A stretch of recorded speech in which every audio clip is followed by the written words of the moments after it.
Isang total lunar eclipse ang inaasahang masasaksihan dito sa Pilipinas mamayang madaling araw. Bihira lang po sa isang taon ang ganitong pangyayari sa kalawakan, kaya naman maaga pa, may mga nag-aabang na. Nakatutok si Pia Arcangel live mula sa Quezon City. Pia.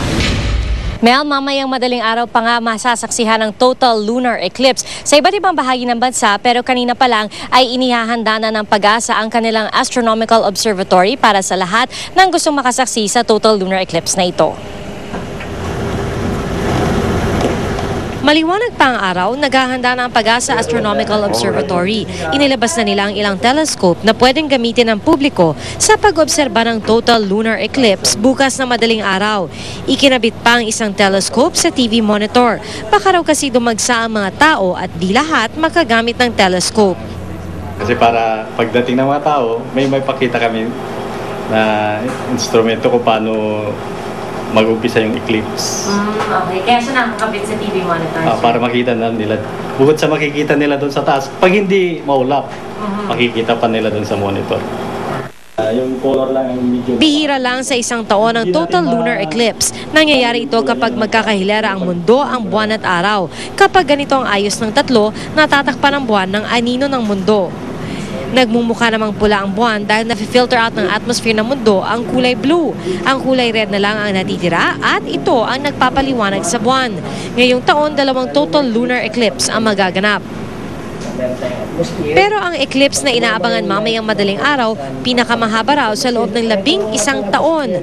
Mula 1930s, pang-4 na beses pa lang ito natatagal ng mahigit 100 minuto ang isang total lunar eclipse. 1:24 ng umaga, nakatakdang mag-umpisang eclipse. Dakong 4:12 naman, inaasahang matatakpan ang buong buwan ng anino ng mundo. Mahigit 1 oras kalahating mananatili sa anino ng mundo ang buwan.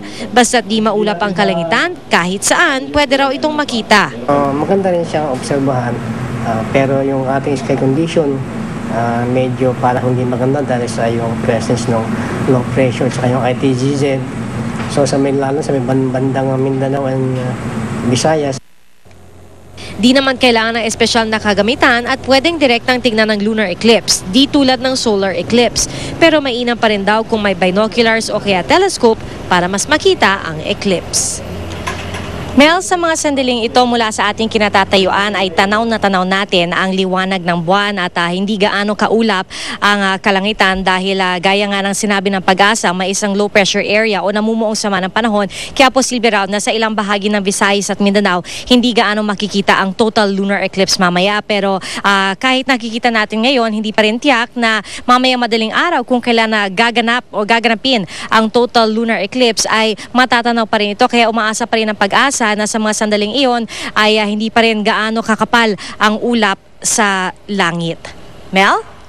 Maraming salamat sa iyo, Pia Arcangel. Si Mel Tiangco, ang inyong kapusong totoo. 13,000 pamilya sa Cotabato City ang kasalukuyang nagtitiis sa tubig baha. At tulad ng naiulat kanina ni Steve Dailisan, nakarating na doon ang GMA Kapuso Foundation para mag-abot ng tulong sa mga apektadong pamilya. Sino mag-aakala na ang tinatapakan naming malaisla na ito ay isang parte mismo ng Ilog Rio Grande ng Mindanao? Tone-toneladang water lily na naipon ang nakaharang sa daluyan ng ilog. Dahil sa lawak at tigas ng namuong water lily, pwede nang magtayo ng isang barangay sa gitna ng Ilog Rio Grande. Nang umulan at umapaw ang ilog, ang resulta, 27 mga barangay ang lumubog. We have the Rio Grande de Mindanao at saka yung Tamuntaka River, no? Napalibutan kami ng tubig. So, ang nangyayari dito, pag nagtatambak yung water lily, nag-i-increase yung tubig dito sa amin, sa city. And even the waters from Liguasan Mars pumapasok dito sa amin. 30% ng mga estudyante ang pansamantalang hindi makapasok sa eskwela. At marami rin ang mga batang may ubo, sipon at sakit sa balat. Yung sa amin talagang lulubog na sa baha, kaya napilitan kami magsilikas doon. So ang payag ng aming mga leader, dito kami dinala sa evacuation center. Sana po, bigyan kami ng tulong. Wala ng pagkain. Unang nagtungo ang GMA Kapuso team sa Cotabato City Central Pilot School, kung saan mahigit 500 pamilya mula sa 3 barangay sa poblasyon ang nabigyan ng relief assistance. Magiging abala hanggang sa susunod na mga araw ang GMA Kapuso Foundation team para maghatid sa iba't ibang evacuation centers ng tulong sa mga apektado nating kapuso.